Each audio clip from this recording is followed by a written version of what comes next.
नमस्कार। गृह विज्ञान विषय के अंतर्गत बीए प्रथम वर्ष के विद्यार्थियों के लिए प्रथम प्रश्न पत्र गृह व्यवस्था में कला एवं प्रबंध के अंतर्गत पाठ 4 डिजाइन के बारे में आज हम विस्तार पूर्वक आपको बताएंगे और इस पाठ पर आधारित महत्वपूर्ण प्रश्नोत्तर के बारे में भी अंत में बताएंगे, इसलिए वीडियो को अंत तक जरूर आप लोग देखिएगा। सबसे पहले आप जान लीजिए डिजाइन क्या होता है। अब डिजाइन के अंतर्गत रचनात्मक डिजाइन क्या है या सजावटी डिजाइन क्या है, पूरा विस्तार पूर्वक हम बताएंगे आपको। पहले आप जानिए नमूना या डिजाइन क्या है। तो अंग्रेजी भाषा के शब्द डिजाइन का हिंदी रूपांतरण है नमूना। ठीक है, जो अंग्रेजी में डिजाइन जिसे कहा जाता है उसे ही हिंदी में क्या कहा जाता है, नमूना कहा जाता है उसी को। बहुत प्राचीन युग से ही कला और नमूने का संबंध रहा है। कला का संबंध नमूने से रहा है प्राचीन काल से ही। ठीक है, कला के इतिहास का अध्ययन करने पर हमें यह ज्ञात होता है कि सभ्यता की प्रगति के साथ साथ नमूने की कला का भी धीरे धीरे उसी के साथ विकास होता गया है और नमूना कला का महत्वपूर्ण अंग बनता चला गया है। चित्रकला, वास्तुकला तथा अन्य कलाओं के नित्य नवीन नमूनों का प्रचलन होता रहा है और अनेक प्रकार की वस्तुओं के अनेक नमूने देखे जा सकते हैं। गृह कला के अध्ययन की पूर्णता के लिए नमूने का अध्ययन करना बहुत ही आवश्यक है। देखिए डिजाइन का अर्थ क्या होता है, नमूने अथवा डिजाइन का क्या अर्थ होता है। नमूने या डिजाइन शब्द का प्रयोग कई अर्थों में किया जाता है। गृह सज्जा के संदर्भ में डिजाइन अथवा नमूने से तात्पर्य संबंधित वस्तुओं की ऐसी व्यवस्था से है जो उन्हें आकर्षण प्रदान करे, जिनको देखने से व्यक्ति आकर्षित हो जाए। सुंदरराज के शब्दों में सुंदरराज महोदय ने क्या लिखा है डिजाइन के बारे में। इन्होंने कहा है कि डिजाइन को हम किसी भी प्रकार की रेखाओं, आकृति, रंग, स्थान, मूल्य एवं क्षेत्र के संयोजन के रूप में परिभाषित कर सकते हैं।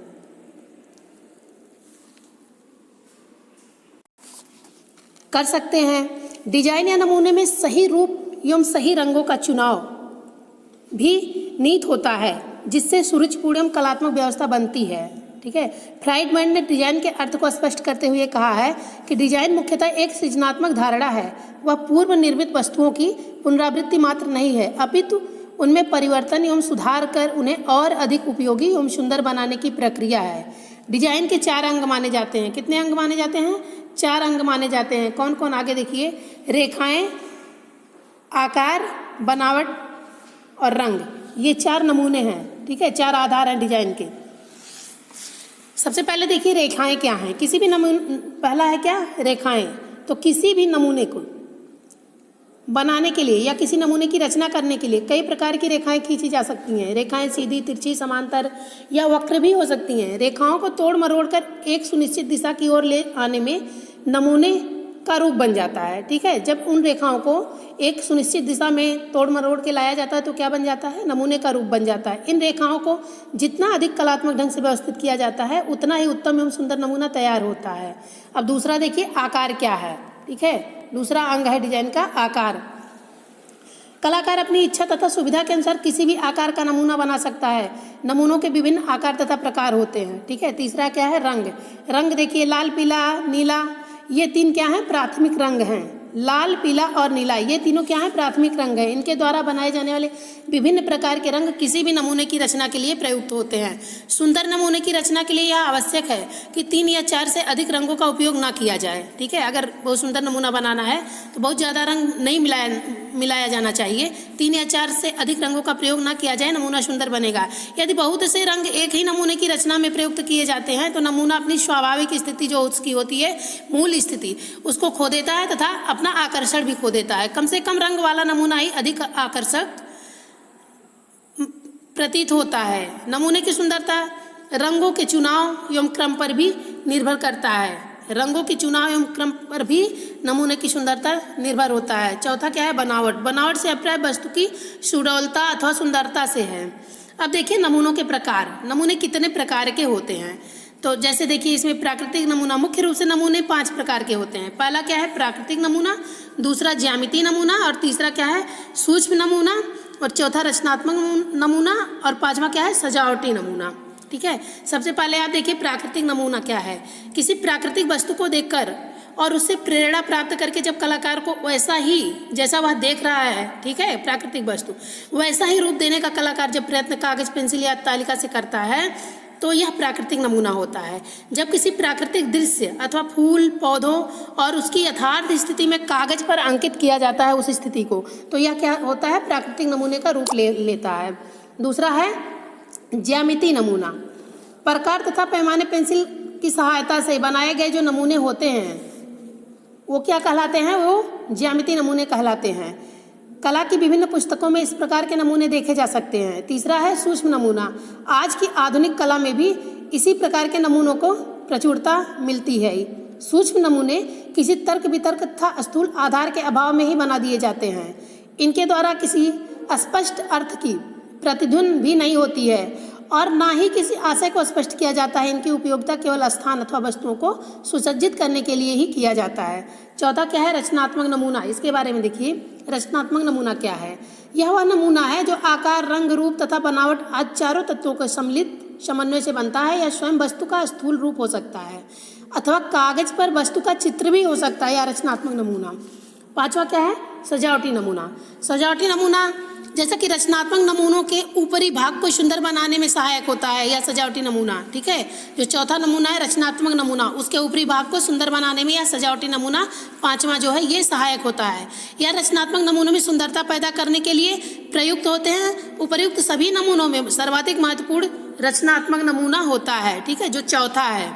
अब देखिए रचनात्मक नमूने की विशेषताएं क्या हैं, क्यों यह सबसे महत्वपूर्ण है। स्पष्ट किया जा चुका है ऊपर कि कला एवं गृह कला में सर्वाधिक महत्व रचनात्मक नमूने का ही है। रचनात्मक नमूने के अर्थ को गोल्डस्टीन तथा गोल्डस्टीन ने इन शब्दों में परिभाषित किया है। वे डिजाइन जो आकार, रूप, रंग एवं रेखाओं के मध्य से बनते हैं, चाहे वे खुले स्थान में बनाए गए हों या कागज पर बनाए गए हों, रचनात्मक डिजाइन कहलाते हैं। रचनात्मक नमूने की मुख्य विशेषताएं क्या है, निम्न वर्णित हैं। जैसे देखिए, यह क्या होता है, साधारण होता है, उद्देश्यहीन नहीं होता है। रचनात्मक नमूना है, समान अनुपात में होता है, सामग्री के अनुरूप होता है, सुंदरता होती है, इसमें उपयोगिता है, इसका व्यक्तिगत रुचि के अनुसार यह बनाया जाता है रचनात्मक नमूना।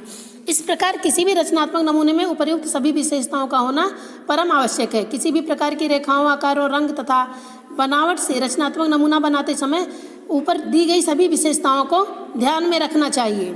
अगला देखिए, सजावटी नमूना क्या है, इसकी क्यों विशेषता है।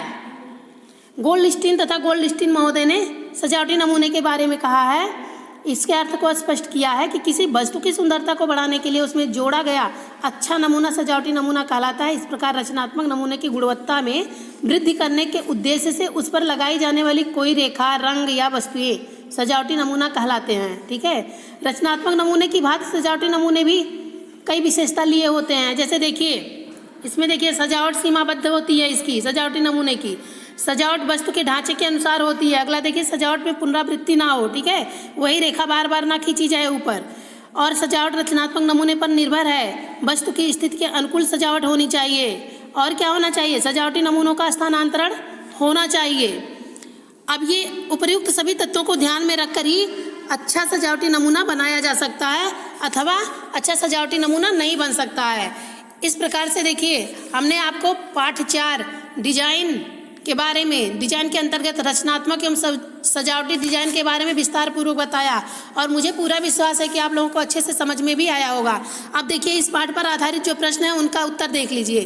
तो इसमें पहला प्रश्न क्या है, डिजाइन को हम किसी भी प्रकार की रेखाओं, आकृति, रंग, स्थल, मूल्य एवं पोत के अनुसार संयोजन के रूप में परिभाषित कर सकते हैं। प्रस्तुत परिभाषा किसकी है, यह परिभाषा किसने दी है। तो इसमें देखिए, सुंदरराज ने, फ्राइडमैन ने, मुखर्जी ने, सडेल ने, किसने दी है यह परिभाषा, इसमें आ वाला सही होगा, सुंदरराज ने यह परिभाषा दी है। ठीक है, अगला प्रश्न देखिए, डिजाइन के कितने अंग माने गए हैं।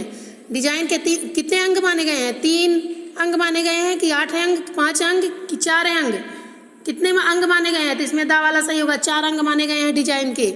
ऊपर हमने आपको बताया भी है क्या कि डिजाइन के कितने अंग, 4 अंग। कौन कौन बताया था हमने, रेखाएं, आकार, रंग और बनावट, ये चारों डिजाइन के क्या हैं, अंग हैं। अगला प्रश्न देखिए, वे डिजाइन जो आकार, रूप, रंग एवं रेखाओं के माध्यम से बनते हैं, चाहे वे खुले स्थान में बनाए गए हों या कागज पर बनाए गए हों, रचनात्मक डिजाइन कहलाते हैं। रचनात्मक नमूने की यह परिभाषा किसकी है, ऊपर हमने आपको स्पष्ट किया है, क्रेंडल की है कि डार्सी की है कि सुंदरराज की है कि गोल्डस्टीन तथा गोल्डस्टीन की है। तो ऊपर परिभाषा किसने दिया था, गोल्डस्टीन तथा गोल्डस्टीन। ठीक है, तो इसमें दा वाला सही होगा। अगला देखिए, द्वितीयक व द्विगुण रंग कितने प्रकार के होते हैं? 4 प्रकार के कि 6 प्रकार के, 3 प्रकार के कि 8 प्रकार के? द्वितीयक रंग कितने प्रकार के होते हैं? द्वितीयक रंग 3 प्रकार के होते हैं। अब आप लोग खुद से बताइएगा कि प्राथमिक रंग कितने प्रकार के होते हैं। ठीक है, इसका उत्तर आप लोग दीजिएगा।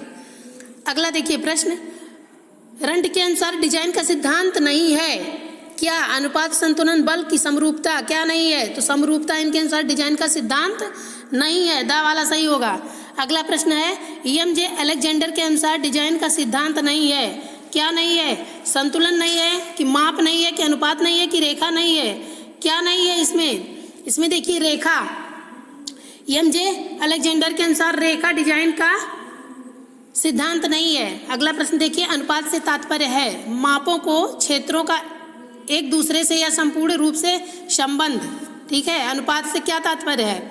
रंट महोदय ने दी है कि टी किंग ने इसको दिया है इस परिभाषा को, कि स्टेला सुंदरराज ने कि रस ने दिया है? किसने दिया है? तो यह हो जाएगा स्टेला सुंदरराज ने दिया है इस परिभाषा को। आगे प्रश्न देखिए, अनुपात के लिए प्रमुख रूप से 2 प्रकार की रेखाओं का प्रयोग किया जाता है। अनुपात के लिए मुख्य रूप से 2 रेखाओं का प्रयोग किया जाता है। कौन कौन? आड़ी तिरछी की लंबी समतल कि वक्र और खड़ी रेखा की टेढ़ी तथा लंबी रेखा? कौन सा दिया गया है इसमें? बा वाला सही होगा। लंबी तथा समतल रेखाओं का प्रयोग किया जाता है अनुपात के लिए। ठीक है, अगला प्रश्न देखिए, संतुलन डिजाइन का वह सिद्धांत है जो शांति एवं संतोष का भाव है। यह कथन किसका है कि संतुलन डिजाइन का वह सिद्धांत है जो शांति एवं संतोष का भाव देता है? क्रेंग एवं रस महोदय का है, किरण एवं रस महोदय का है कि स्टेला सुंदरराज का है कि विल्सन का? तो यह परिभाषा है क्रेग एवं रस महोदय का। ठीक है, अगला प्रश्न देखिए 10वां, अनुपात में किस तत्व का समावेश नहीं किया जाता है? तो रेखाओं का नहीं किया जाता है कि दूरी का कि माप का कि संतुलन का? तो अनुपात में संतुलन का समावेश नहीं किया जाता है। संतुलन तत्व का समावेश अनुपात में नहीं किया जाता है। संतुलन का कौन सा प्रकार नहीं है? अगला प्रश्न देखिए कि संतुलन का कौन सा प्रकार नहीं है? औपचारिक, अनौपचारिक, विकिरणीय, अविकरणीय। ठीक है, तो इसमें देखिए विकिरणीय। अगला प्रश्न देखिए, अगला प्रश्न क्या है? औपचारिक संतुलन के 2 भाग हैं। कौन कौन? 2 भाग होते हैं औपचारिक संतुलन के। तो इसका ऑप्शन देखिए कि आकर्षक तथा अनाकर्षक संतुलन, अमितीय तथा समितीय संतुलन, द्विसुडौल तथा प्रत्यक्ष संतुलन, त्रिसुडौल तथा अप्रत्यक्ष संतुलन। तो इसमें से क्या होगा औपचारिक संतुलन का 2 भाग? इसमें देखिए आ वाला ही सही होगा, आकर्षक तथा अनाकर्षक संतुलन।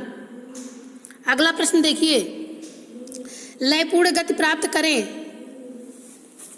लयपूर्ण गति प्राप्त करने की विधि नहीं है। लयपूर्ण गति प्राप्त करने की कौन सी विधि नहीं है?